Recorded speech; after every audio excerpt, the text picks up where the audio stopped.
नमस्कार शेतकरी मित्रांनो, मी Vishal Bhagirath Jadhav, vegetable farming school या यूट्यूब चॅनलवर आपलं सर्वांचं हार्दिक स्वागत। जसं की आपल्याला सर्व शेतकऱ्यांना माहिती आहे की आपण वेगळ्या पिकाबद्दल, भाजीपाला पिकाबद्दल आपण शेतकऱ्यांना जी माहिती देत असतो, पण बराचसा शेतकरी अडचणीत असतो की त्याला लागवडीपासून काढणीपर्यंत योग्यरित्या बऱ्यापैकी माहिती नसते।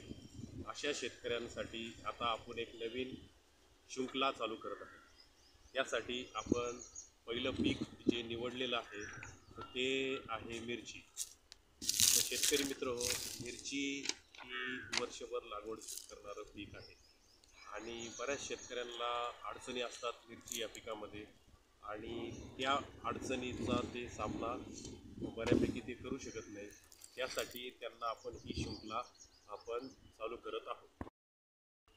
हे जे आपलं यूट्यूब चॅनल आहे शेतकरी मित्रांनो, हे सर्वसामान्य शेतकऱ्यांपर्यंत पोहोचवण्यासाठी आपण या यूट्यूब चॅनलला लाईक करा, सबस्क्राईब करा आणि इतर शेतकरी बंधूंना, जे गरजू शेतकरी असतील, ज्या शेतकऱ्यांना भाजीपाला पिकामध्ये नवीन माहिती हवी असल्यास त्यांना तुम्ही ह्या YouTube channel vegetable farming school हे सबस्क्राईब करायला लावा आणि शेअर करायला लावा, की जेणेकरून त्यांना नवनवीन माहिती लागवडीपासून तर काढणीपर्यंत योग्यरित्या सर्व पीक व्यवस्थापन आपण या पूर्ण व्हिडिओमध्ये आपण तुम्हाला सांगणार आहोत। जसं की मिरची लागवड व्यवस्थापन। शेतकरी मित्र, मिरची हे महाराष्ट्रातील सर्व जिल्ह्यांमध्ये लागवड करणारं पीक आहे आणि उदरनिर्वाह करणारं सर्वात मोठं पीक आहे। जसं की मिरची ही परदेशात पण निर्यात केली जाते आणि भारतात पण वेगवेगळ्या भागामध्ये ती निर्यात केली जाते। तर मिरची आहारामध्ये अतिशय उपयुक्त असा हे घटक आहे की जेणेकरून मिरची तुम्ही काही पण हे करा, त्यामध्ये मिरची ही तुम्हाला अतिशय लागते, लाल किंवा हिरवी अशा प्रकारे मिरची ही तुमच्या आहारामध्ये अतिशय उपयुक्त आहे। तर मिरचीमध्ये तुम्हाला सर्वप्रथम जे जीवनसत्व आहे तर तुम्हाला अ आणि क हे जीवनसत्व तुम्हाला मिरचीपासून मिळते। तर यासाठी मिरचीचा जो तिखटपणा आहे तर तिखटपणा कॅपॅसिन नावाचं जे घटक आहे त्यामुळं तो मिरचीमध्ये तिखटपणा मित्र, मिरची हे पीक महाराष्ट्रामध्ये 1,00,000 हेक्टरवर पूर्ण महाराष्ट्रामध्ये घेतलं जातं, म्हणजे 2.5 लाख एकर त्या प्रमाणात आपण ते समजू शकतो। आणि 68% पूर्ण मिरची लागवडीच्या तर कोणते जिल्हे यात येतात तर त्यासाठी धुळे, नंदुरबार, जळगाव, छत्रपती संभाजीनगर, जालना, नागपूर, भंडारा, गडचिरोली, त्यानंतर धाराशिव, त्यानंतर नांदेड, लातूर, सांगली, कोल्हापूर या जिल्ह्यामध्ये प्रामुख्याने 68% पूर्ण लागवडीच्या मिरची हे पीक घेतले जाते आणि बहुतांश प्रमाणात लागवड केली जाते आणि निर्यातक्षम पण हे जिल्हे आहेत।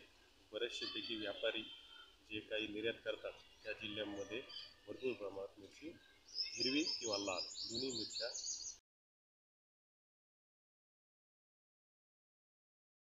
शेतकरी मित्र, मिरची पिकाला लागणारे हवामान कसे पाहिजे तर याबद्दल आपण थोडंसं समजून घेऊया। तर प्रथमतः उष्ण आणि दमट हवामानामध्ये मिरची हे पीक चांगले जोरदार व जोमदार वाढते। यासाठी आपल्याला समजून घेणं गरजेचं आहे की मिरची साधारण उष्ण आणि दमट हवामानामध्ये येते। जास्त थंडी असल्यास मिरची ही वाढ कमी होते, फुलते आणि उत्पन्नात पण घट होते। आणि जास्त तीव्रता जर थंडीची जास्त जर असेल आणि तुम्ही जर मिरची लागवड केलेली असेल तर मिरची ही उशिरा पिकते। त्यानंतर उशिरा पिकल्यामुळे त्याचा तिखटपणा पण मिरचीचा कॅपॅसिन जे तुम्हाला जे सांगितलं आहे मी घटक ते मिरचीमध्ये जास्त कमी प्रमाणात आढळते, त्यामुळं ते तिखटपणा पण कमी येतो। जेणेकरून मिरची जर थंडीत तुम्ही लागवड करत असाल तर त्यानंतर मिरचीमध्ये आपल्याला असं आढळून येते की मिरची ही फुलगळ जास्त होते त्यानंतर कवळी फळं जी गळतात, फुले गळतात, अशा प्रकारे मिरचीचं येणाऱ्या अडचणी येतात. पण याला अपवाद तुम्ही असं करू शकतात की मिरची काही औषधं असतात, काही खतं असतात, जे डोसेस जर तुम्ही व्यवस्थित खताचं व्यवस्थापन जर केलं तर थंडीत पण मिरची चांगल्या प्रमाणात येते. तर तिला तुम्हाला काळजी घेणे आवश्यक असते. ते आपण पुढील व्हिडिओमध्ये आपण तुम्हाला सांगणारच आहोत. आणि त्यासाठी आपल्याला काळजी घेणे गरजेचं, कारण की थंडीमध्ये मिरचीचे बाजारभाव चांगले असतात, कारण की बाजारात आवक तिची कमी असते. त्यामुळं त्याला आपल्याला हे चांगलं पीक घेऊन त्यासाठी आपल्याला मिरची हे थंडीत पण आणणं गरजेचं आहे, की जेणेकरून आपल्याला तिला बाजारामध्ये चांगले बाजारभाव मिळतात.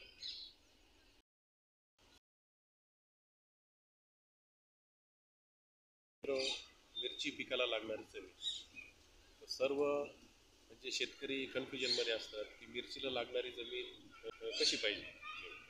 शेतकरी मित्र, एक आपण समजून घेणं गरजेचं आहे की हलक्या व मध्यम जमिनीमध्ये और योग्य निचरा होणाऱ्या जमिनीमध्ये मिरचीचे पीक चांगले येते.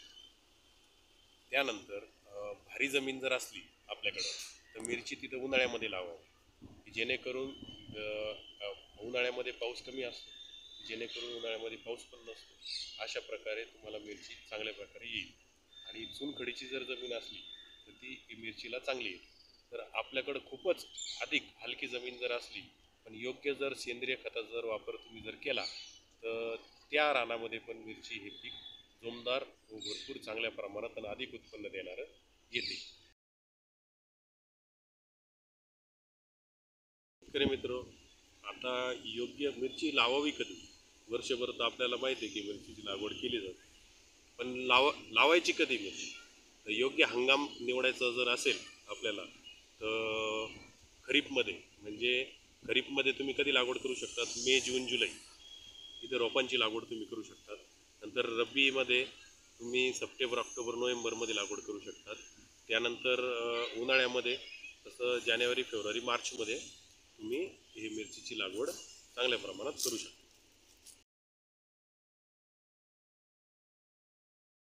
मित्र, आता मिरचीचे प्रकार किती प्रकारे मिरची लावली जाते महाराष्ट्रामध्ये हे आपण समजून घेणं गरजेचं आहे. सर्वप्रथम मिरचीमध्ये आपली जे मेजर जे प्रकार जो आहे तो आहे G4 मिरचीचा, जो अतिशय निर्यात केला जातो परदेशामध्ये, जे दुबई, अबुधाबी इतर राज्यात किंवा युरोपियन कंट्रीजमध्ये निर्यात केला जातो. तो असा G4चा वाण आपल्या महाराष्ट्रामध्ये बऱ्यापैकी लागवड केला जातो. तर ते लागवड कुठं कुठं केलं जातं? सर्वप्रथम मिरची जी लागवड केली जाते ठाणे, पालघर, त्यानंतर धुळे, नंदुरबार, त्यानंतर छत्रपती संभाजीनगर, जालना, त्यानंतर नागपूर, मौदा, भंडारा, त्यानंतर अमरावती आणि बऱ्याचपैकी ही G4ची लागवड या जिल्ह्यांमध्ये केली जाते. दुसरा जो प्रकार आपला जो आहे मिरचीमधला, दुहेरी लाल मिरची म्हणजे 12 पर्पज, हा जो वाण आहे तो पण G4चा सरिकाच वाण आहे. पण ह्या वाणाचा फरक कसा केला जातो की ती बारीक मिरचीमध्ये पण लाल केली जाते. दोन्ही प्रकारे संगोपन केलं जातं. त्यानंतर तिसरा जो वाण जो आपल्याला प्रकार जो तुम्हाला सांगायचा आहे मला, त्यानंतर पिवळी मध्यम मऊ मिरची, ही जी साधारणतः लागवड केली जाते ती साधारणतः लातूर, नांदेड, नंतर बऱ्यापैकी जिल्ह्यामध्ये जसं छत्रपती संभाजीनगर या जिल्ह्यांमध्ये पण या पिवळी मध्यम मऊ मिरची हिची लागवड केली जाते. त्यानंतर पिवळी मध्यम सुरकटे ही मिरची पण बऱ्यापैकी महाराष्ट्रामध्ये लागवड केली जाते. पिवळसर मिरची असते, साधारणतः 14 ते 15 सेंटीमीटर तिची लांबी असते, तिला सुरकुटे असतात पिवळ्या मिरचीला. अशा प्रकारे हे आपलं जे वाण जे बघितलं आपण चौथ्या प्रकारचं ते या वाण आहे. त्यानंतर पिवळी मोठी मऊ मिरची ही साधारणतः कळवण, सटाणा या भागामध्ये तिची लागवड केली जाते. तिचं पण 10 ते 12 सेंटीमीटर, 14 सेंटीमीटरपर्यंत तिची लांबी असते. त्यानंतर 6वा जो प्रकार आहे पिवळी भज्जी टाईप मिरची, पिवळीमध्ये एक भज्जी टाईप असणारी मिरची असते, ती बऱ्यापैकी लागवड केली जाते महाराष्ट्रामध्ये. त्यानंतर 7वा जो प्रकार आहे आपल्याकडं तो बॅडगी मिरची ह्या मिरचीचा आहे. बॅडगी जी साधारणतः कलर या व्हॅल्यूसाठी महाराष्ट्रामध्ये लागवड केली जाते. त्यानंतर C5 मिरची जी साधारणतः चंद्रपूर आणि यवतमाळ या जिल्ह्यामध्ये तिची लागवड केली जाते. नंतर जे प्रकार आहेत मिरचीमध्ये, ढोबळी मिरची. ढोबळी मिरचीमध्ये पहिला जो प्रकार आहे तो बेळगाव पोपटी. बेळगाव पोपटी साधारणतः महाराष्ट्रामध्ये सर्व जिल्ह्यांमध्ये लागवड केली जाते. त्यानंतर ढोबळीमध्ये हिरवी मिरची, जी नॉर्मल ढोबळी मिरची असते, त्या दुसरा जो प्रकार आहे ढोबळी मिरचीचा, नॉर्मल ढोबळी मिरचीचा, तो एक प्रकार आहे. त्यानंतर तिसरा जो प्रकार आहे ढोबळी मिरचीमध्ये, रंगीत ढोबळी मिरची. तर वेगवेगळ्या कलरमध्ये ही ढोबळी मिरची साधारणतः शेडनेट पॉलीहाऊसमध्ये लागवड केल्या जाते. या मिरचीची रंगीत वेगवेगळे प्रकार असतात, जसं नारंगी असती, लाल असती, पिवळी असती, हिरवी असते. अशा प्रकारे ही ढोबळी मिरचीची पॉलीहाऊसमध्ये लागवड केली जाते. ती 5 स्टार हॉटेलला बऱ्यापैकी मागणी तिला असते. अशा प्रकारे हे महाराष्ट्रामध्ये लागवड केल्या जाणारे वेगवेगळ्या प्रकारचे मिरचीचे जे प्रकार आहेत, तर आपण याचं मार्केटनुसार आपण सिलेक्ट केले पाहिजे की आपल्या मार्केटला किंवा आपण कोणत्या मार्केटला म्हणजे विकू शकतो. अशा प्रकारे ही ढोबळी मिरची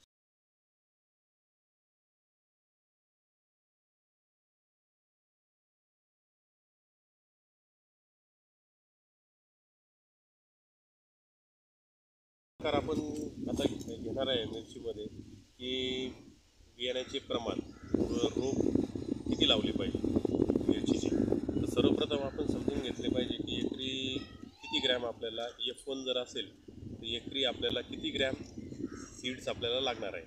तर 40 ते 50 ग्रॅम सीड्स आपल्याला एकरी मिरचीचे लागते. तर त्याचप्रमाणे साधारणतः एका एकरामध्ये 5 ते 7 हजारापर्यंत आपण रोपं मिरचीची हे बसवले गेली पाहिजे.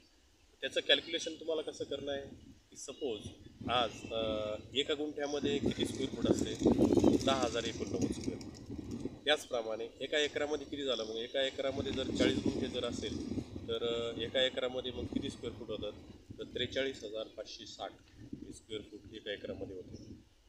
त्याचप्रमाणे जर तुम्ही जर सिलेक्ट केलं 5 बाय 1.5 असं जर अंतर सिलेक्ट केलं तर 5 × 1.5 किती त्याचं उत्तर आलं, 7.5. एक एकर जर मिरची एखाद्या शेतकऱ्याला जर लावायची असेल तर 43,560 स्क्वेअर फूट भागिले 7.5 याचं उत्तर येतं 5,808. म्हणजे 5,808 रोपं तुम्हाला एका एकरामध्ये बसतील 5 बाय 1.5 या प्रमाणात. तर 5 बाय तुम्ही 1.25 जर घेणार असेल तर याच प्रकारे तुम्हाला कॅल्क्युलेशन तुम्हाला करणं गरजेचं आहे. आणि त्यानंतर 10 ग्रॅमच्या एका मिरचीच्या पाकिटामध्ये वेगवेगळ्या कंपनीची पेनं वेगवेगळे येतात. तर 10 ग्रॅम जर सीड्स तुम्हाला जर कॅल्क्युलेट करायचे असेल तर किती पेनं येतात, तर सरासरी 1700 ते 1800 बीज एका 10 ग्रॅमच्या पाकिटामध्ये येते. याच प्रकारे तुम्ही कॅल्क्युलेशन करा की जेणेकरून तुम्हाला कमी खर्चामध्ये तुम्हाला नियोजन करता येईल की मला पाकिटं किती पाहिजे, किंवा नर्सरीतून तुम्ही जर रोपं आणणार असाल तुम्हाला नर्सरीमधून किती रोपं आणायची. 1.5 एकरची लागवड आहे, 35 गुंठ्याची लागवड असते. त्याच प्रकारे तुम्हाला कॅल्क्युलेशन करणं गरजेचं आहे की जेणेकरून तुम्हाला बियाण्याचं प्रमाण आणि रोप लागवडीचं प्रमाण तुम्हाला योग्यरित्या कळण्यात येईल.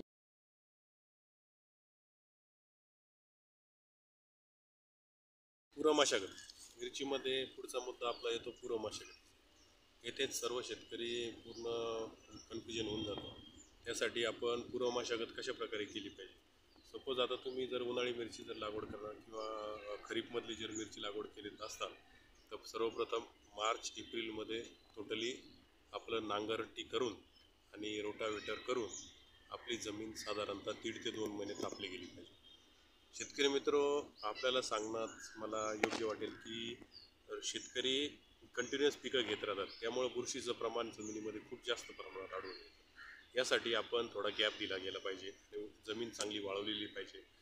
बऱ्याच विल्टिंगचे प्रमाण आज जे मिरचीमध्ये येत आहेत तर बरंचसं त्याच्यात वाळवणं न वाळवणं किंवा बुरशीचं प्रमाण जास्त, ओलसर जमिनी, ओलसर शेणखत टाकणं, या प्रकारात विल्टिंगचे प्रमाण आज खूप वाढलेले आहे. बऱ्याच महाराष्ट्रामध्ये प्रत्येक विभागात वाढले गेलेले आहे. त्यासाठी आपण काय करावं, 1.5 ते 2 महिने चांगलं जमीन तापली गेलेली पाहिजे. त्यानंतर एकरी साधारणतः 8 ते 9 टन शेणखत हे टाकलं गेलं पाहिजे. त्याने कुजलेलं शेणखत ते पाहिजे, ओलं शेणखत अजिबात नको आहे शेतकरी मित्रांनो. तर कुजलेलं शेणखत त्याने टाकावं. त्यानंतर सरी पाडून घ्यावं. जसं 5x1.5, 5x1.25 अशा प्रकारे तुम्ही मिरचीच्या सऱ्या पाडा. त्यानंतर त्यात बेसल डोस कसा घ्यावा. बेसल डोसमध्ये पहिल्यांदा तुम्हाला घ्यायचं आहे 6-26-26 4 बॅग. त्यानंतर त्यानंतर तुम्हाला निंबोळी पेंट 3 बॅग. त्यानंतर मिक्स मायक्रोन्यूट्रियंट. त्यानंतर युरियाची 1 बॅग. त्यानंतर पोटॅश. त्यानंतर फेरस सल्फेट 20 ते 25 किलो. त्यानंतर झिंक सल्फेट ते पण 20 ते 25 किलो. अशा प्रकारे तुम्ही बेसल डोस मिरचीचा भरा. त्यानंतर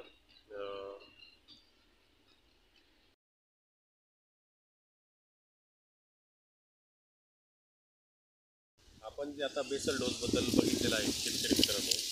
बेसल डोसनंतर दुसरा जो प्रकार येतो आपल्याकडं, पुढचा जो टप्पा येतो, त्यानंतर आपल्याला लॅटरल आथरून घेणं गरजेचं आहे. लॅटरल आथरल्यानंतर ते पहिल्यांदा चेक करून घेतलं पाहिजे. मोकळी मोटर चालू करून देणं गरजेचं आहे की जेणेकरून तुम्हाला कुठं लिकेज असेल लॅटरलचं ते व्यवस्थित ठीक करता येईल. त्यानंतर कुठं जर जास्त पाणी स्त्राव जर होत असेल लॅटरलमधून तर तो आपल्याला योग्यरित्या करून घेणं गरजेचं आहे. त्यानंतर दुसरा टप्पा जो येतो त्यानंतर मल्चिंग सर्वप्रथम आपण योग्य चांगल्या कंपनीचं घेणं आवश्यक आहे. 20 ते 25 मायक्रॉन तर मल्चिंग आपण सिलेक्ट गेलं पाहिजे. त्यानंतर मल्चिंग पेपर आपल्याला आथरायचा आहे. त्यानंतर मल्चिंग आथरणं गरजेचं आहे. 20 ते 25 मायक्रॉन तर मल्चिंग पेपर तुम्हाला सिलेक्ट करणं गरजेचं आहे. मल्चिंग पेपर आथरल्यानंतर आपल्याला नंतरचा प्रकार येतो की ते होल पाडणं गरजेचं आहे.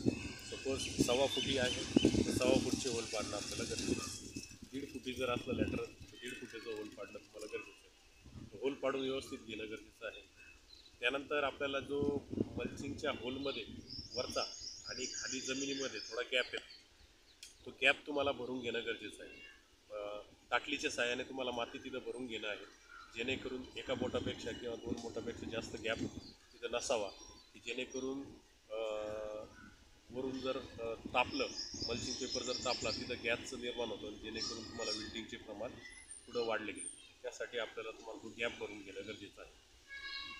अशा प्रकारे तुम्हाला मल्चिंग आणि लॅटरल आथरणं इथपर्यंत तुम्हाला पूर्ण समजलेलं असणारच.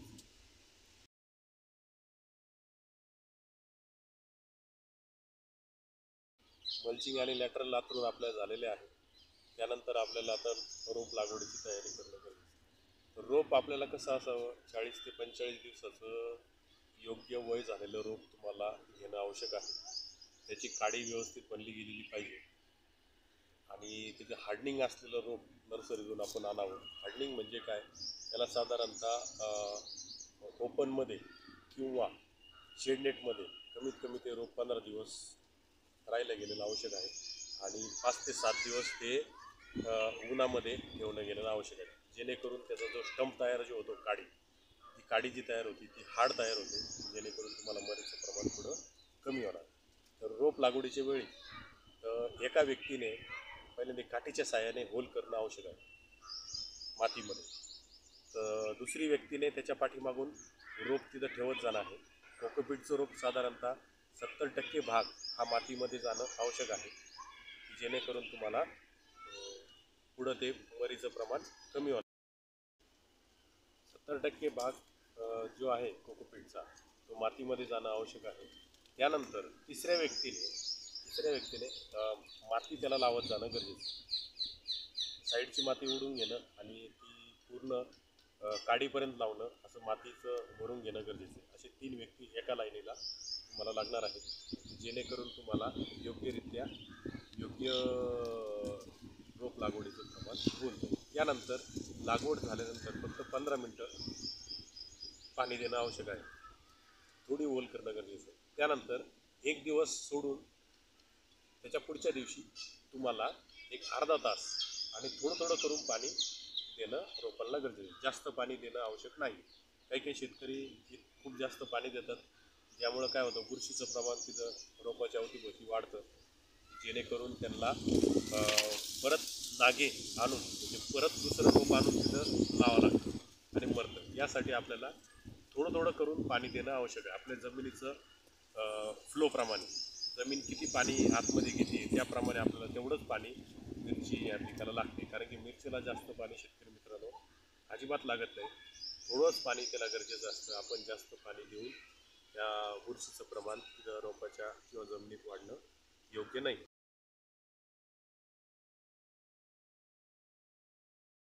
शेतकरी मित्रांनो, त्यानंतर आपल्याला सर्वप्रथम ट्रायकोडर्माची ड्रिंचिंग करणं आवश्यक आहे. बॅक्टेरिया ह्या आपल्या जमिनीसाठी खूप उपयुक्त असतात, की जेणेकरून तुम्हाला विल्टिंगचे त्रास भविष्यात होणार नाही. यासाठी तुम्ही सुरुवातीपासूनच बॅक्टेरियाचा प्रयोग तुम्ही सुरुवातीपासून करणं आवश्यक आहे. हे जसं की ट्रायकोडर्मा तुम्हाला सोडणं आवश्यक आहे. पहिले 8 दिवसात तुम्हाला ट्रायकोडर्मा जर सोडला तर योग्यरित्या चांगला एकरी साधारणपणे 1 ते 2 या प्रमाणात तुम्ही ट्रायकोडर्मा हा जमिनीमधून शेताला गेला. त्यानंतर सुडोमोनासचं पण सोडा. त्यानंतर PSB आणि KSB या बॅक्टेरिया पण तुमच्या रोपांसाठी उपयुक्त असतात. PSB KSB काय करतात, थोडं वाढीसाठी ज्या सूक्ष्मांश देत आपल्या जमिनीमध्ये याच्यात आहे ते त्याचं अपटेक करण्याचं काम हे PSB आणि KSB करतात. त्यानंतर मायक्रोरायझाची पण साधारणतः पहिल्या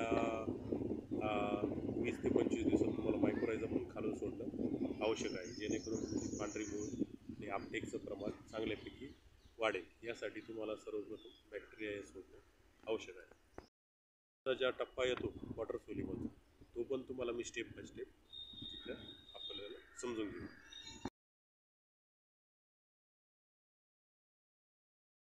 विद्रव्य खते आपण कोणत्या स्टेजला, कोणत्या दिवसाला कशी सोडली गेली पाहिजे, हे सर्वप्रथम सर्वांनी नीट व्यवस्थित ऐकावं आणि तेच आपल्या शेतामध्ये तुम्ही त्याप्रकारे सोडावं. रोप लागवडीनंतर पहिल्या 10 दिवसात 19 4 किलो ह्युमिक ॲसिड 1 किलो हे पहिल्या 10 दिवसात सोडणं गरजेचं आहे. त्यानंतर 15 ते 20 दिवशी 20व्या दिवशी 19 4 किलो आणि पोटॅशियम ह्युमेट 98% हे 1 किलो किंवा बायोझाईम ट्रिप 1 लिटर हे 19 4 किलोमध्ये 15 ते 20 दिवसामध्ये सोडणं अति आवश्यक आहे. त्यानंतर 25 ते 30 दिवसामध्ये 12-61-0 4 किलो. त्यानंतर रेमेडी मायक्रोन्युट्रिएंट 1 kg. या प्रकारे 25व्या 30 दिवशी हे सोडलं गेलं पाहिजे. तर 35 ते 40 दिवसात आपण 13-40-13 4 किलो मिलांच 1 kg अशा प्रकारे तुम्ही सोडणं आवश्यक आहे. त्यानंतर 45 ते 55 दिवशी 13-40-13 4 किलो हे सोडणं आवश्यक आहे. त्यानंतर 55 ते 60 दिवस 12-61-0 4 kg. त्यानंतर 13-0-45 2 kg युरिया 5 किलो हे तुम्हाला सोडणं 55 ते 60 दिवशी अति आवश्यक आहे. त्यानंतर 70 ते 80व्या दिवशी 0-52-34 4 किलो तुम्हाला सोडणं आवश्यक आहे. त्यानंतर 90 ते 100व्या दिवशी रोप लागवडीनंतर तर आपल्याला 0-60-20 4 kg रेमेडी 1 kg हे मायक्रोन्युट्रिएंट आहे, हेच तुम्हाला सोडणं गरजेचं आहे. त्या 45 3 kg आणि पोटॅशियम सोनाईट 1 किलो हे सोडणं तुम्हाला अति आवश्यक आहे. अशा प्रकारे तुम्ही याच्यात बदल करू शकता तुमच्या जमिनीप्रमाणे. पण ह्या पद्धतीचं प्रिव्हेंटिव्हमध्ये तुम्ही वॉटर सोल्युबल हे खालून सोडणं अति आवश्यक आहे. जसं आपण विद्रव्य खताचं तुम्हाला सांगितलेलं आहे. त्यानंतर आपण आता कीटकनाशक प्रिव्हेंटिव्हमध्ये तुम्ही कोणत्या दिवशी कसे फवारले गेले पाहिजे. सर्वप्रथम हे पण आपण प्रिव्हेंटिव्हमध्ये चांगल्या प्रकारे कीटकनाशक फवारले. बरेचसे शेतकरी चिंतेत असतात की मिरची जमत नाही, तिला भोपळा जास्त येतो. आपण काय करतो आहे शेतकरी मित्र, 50% रोग आल्यानंतर आपण त्याला कवर करण्यास सुरुवात करतो. हे पण तसंच आहे. जसं की एखाद्या जणाला कॅन्सर झाला आहे, 3rd स्टेपचा कॅन्सर कधी क्युअर होतो का? लवकर नाही होत. पूर्ण माणूस हे होऊन जातो. त्यासाठी आपण प्रिव्हेंटिव्हमध्ये जशा प्रकारे तुम्ही जर कीटकनाशकाचे जर व्यवस्थित वेळोवेळी जर फवारण्या तुम्ही ठेवल्या तर जेणेकरून तुमचा प्लॉट तुमच्या आटोक्यात राहील आणि जास्तीत जास्त कमीत कमी खर्चामध्ये तुम्हाला जास्तीत जास्त उत्पादन.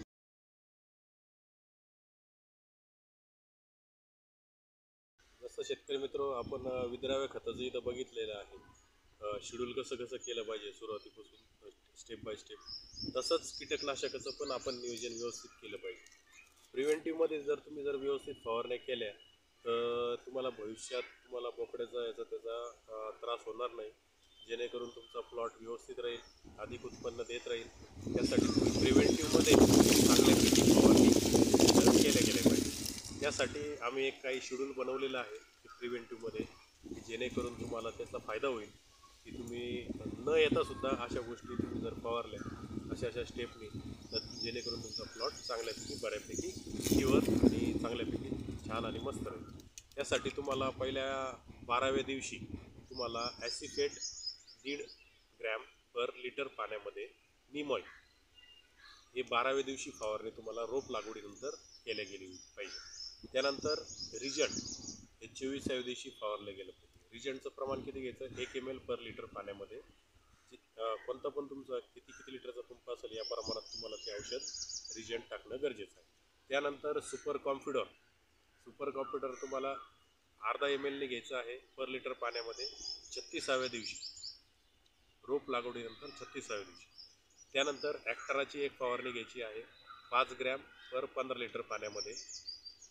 याची 36व्या दिवशी तुम्हाला फवारणी घेणं, नाही 51व्या दिवशी तुम्हाला फवारणी घेणं गरजेचं आहे.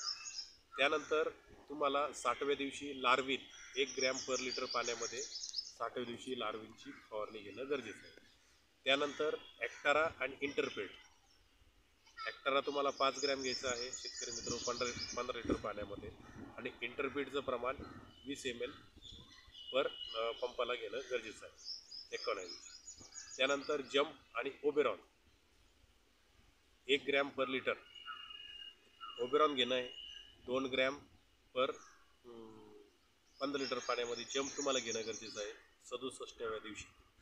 त्यानंतर 82व्या दिवशी तुम्हाला ॲक्टारा 5 ग्रॅम आणि 15 लिटर पाण्यामध्ये, इंटरप्रीड 20 ml 15 लिटर पाण्यामध्ये, असं 82व्या दिवशी तुम्हाला फवारणी घेणं आवश्यक आहे.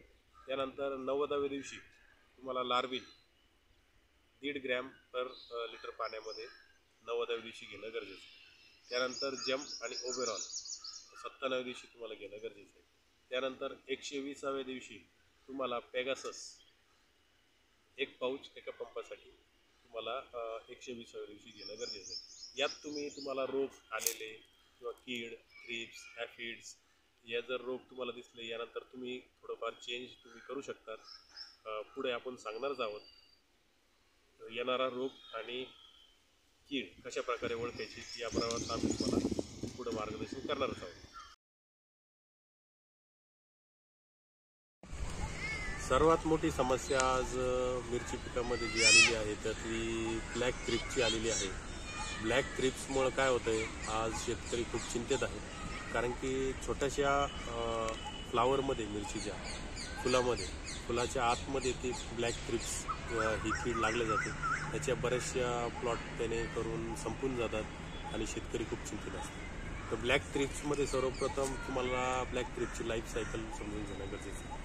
तर लाईफ सायकल म्हणजे जर थ्रिप्स जर इतके आतमध्ये तर ते तिथपर्यंत ते औषध पोचू शकत नाही. त्यासाठी तुम्हाला बाजारामध्ये 3 प्रकारची औषधं तुम्हाला बाजारामध्ये उपलब्ध आहेत की जे ब्लॅक थ्रिप्समध्ये बऱ्यापैकी चालले जातात. सर्वप्रथम पहिलं जे औषध आहे तर ते BSF कंपनीचं एक्सपोनस नावाचं एक औषध आहे. ते ब्लॅक थ्रिप्ससाठी अतिशय उपयुक्त आहे.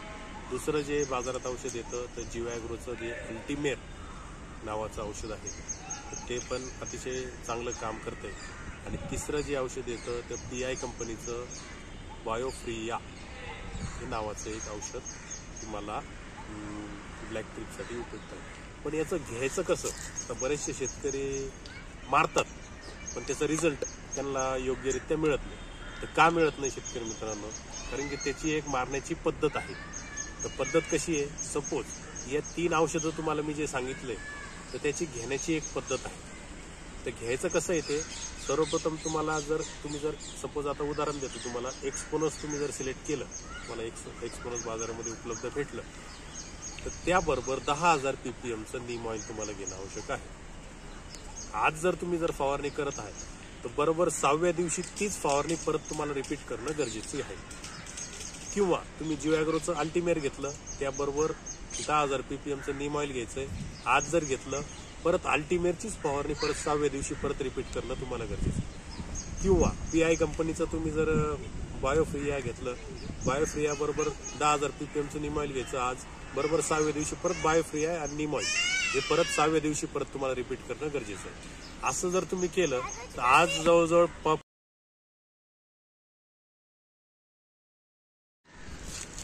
असं आता तुम्हाला ब्लॅक ट्रिपचे जे 3 औषधं मी सांगितलेले आहे ते कशा पद्धतीने घेतले ते सांगितलेलं आहे. कसं आहे की पहिली फवारणी केल्यानंतर तिचं 50%च रिझल्ट येणार आणि ज्यावेळेस तुम्ही 6व्या दिवशी रिपीट करून दुसरी फवारणी घेतात त्यावेळेस 90 ते 95% रिझल्ट तुम्हाला आलेला असेल आणि पुढचे 15 ते 20 दिवस तुम्हाला कुठलीही ब्लॅक ट्रिपसाठी फवारणी घेणं कुठली गरज नाही आहे. तर तुमचा कंट्रोलमध्ये 20 दिवसाकरता तरी प्लॉट व्यवस्थित राहतो आणि कंट्रोलमध्ये राहतो.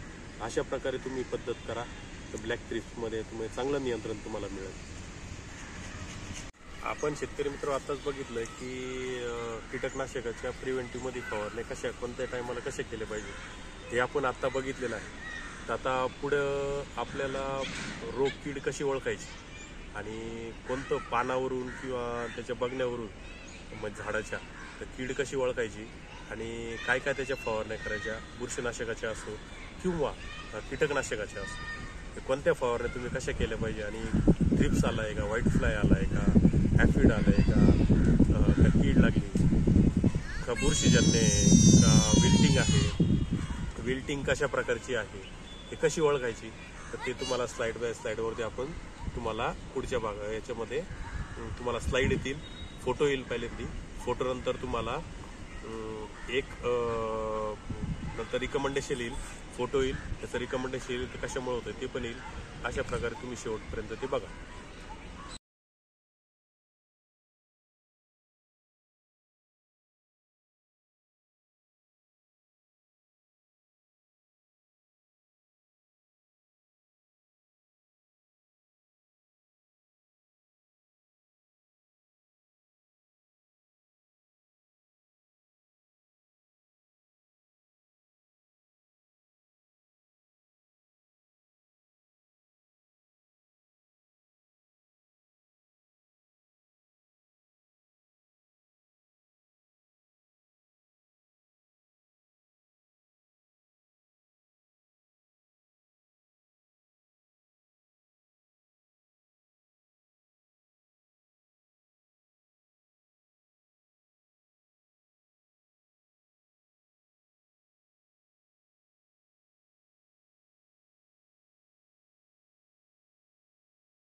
शेतकरी मित्र आताच आपण जे बघितलंय की पहिल्यांदा तुम्हाला फोटो आले त्यानंतर कशामुळे होते ते आले त्याला कंट्रोल मेजर्समध्ये तुम्ही काय केलं पाहिजे त्यासाठी ते पण आलंय. तर हे व्यवस्थित तुम्हाला समजलेलं असणारच. जरी नसलं समजलं तर तुम्ही सेव्ह करून परत ते ऐका रिपीट करून ऐका. हे तुम्हाला खूप उपयुक्त अशी माहिती आहे की जेणेकरून तुम्हाला काय आल्यानंतर काय फवारायचं कशामुळे येते ते तुम्हाला समजलेलं आहे. त्यानंतर आपल्याला आता शेवटकडे येतो आपण की मिरची पिकामध्ये सर्व काही माहिती मी सांगण्याचा इथं तुम्हाला प्रयत्न केलेला आहे. हे जेवढं काही आम्हाला बाजारातून किंवा जे 15-20 वर्षापासून मी जे फिरतोय मार्केटमध्ये जे काही मला अनुभवायला आलं ते मी इथं सांगण्याचा तुम्हाला प्रयत्न केला. तर व्हिडिओ तुम्हाला आवडलेला असेल असं मी अपेक्षा करतो आणि जे काही तुमच्या समस्या असतील ते तुम्ही कमेंट बॉक्समध्ये मला सजेस्ट करा की तुम्हाला अजून कोणत्या भाजीपाला पिकामध्ये पुढचे व्हिडिओ पाहिजे असेल तर इतर व्हिडिओ पण आम्ही पुढं टाकणारच आहोत.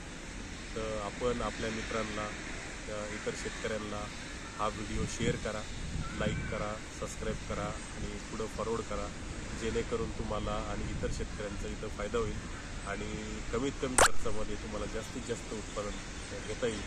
त्याची मी चांगलं अपेक्षा करतो आणि सर्व शेतकऱ्यांना विनंती करतो की इथं आज मी थांबतो. माझा जो कॉन्टॅक्ट नंबर आहे, जर माझ्याशी तुम्हाला संपर्क साधायचा असेल तर माझा कॉन्टॅक्ट नंबर आहे 9096 77 22 58. मी विशाल भगीरथ जाधव. मी BSc ॲग्रिकल्चर बायोटेक्नॉलॉजी माझं कंप्लीट आहे. त्यानंतर मुंबई विद्यापीठामधून माझं पोस्ट ग्रॅज्युएशन ABM हे माझं झालेलं आहे. माझ्याशी तुम्ही संपर्क करू शकतात. मी भाजीपाला पिकामध्ये बरेच 15 ते 20 वर्षापासून मी काम करत आहे. वेगवेगळ्या पूर्ण महाराष्ट्रभर मी वेगवेगळ्या पिकामध्ये मार्गदर्शन करतो आणि माहिती पण देतो. थँक्यू.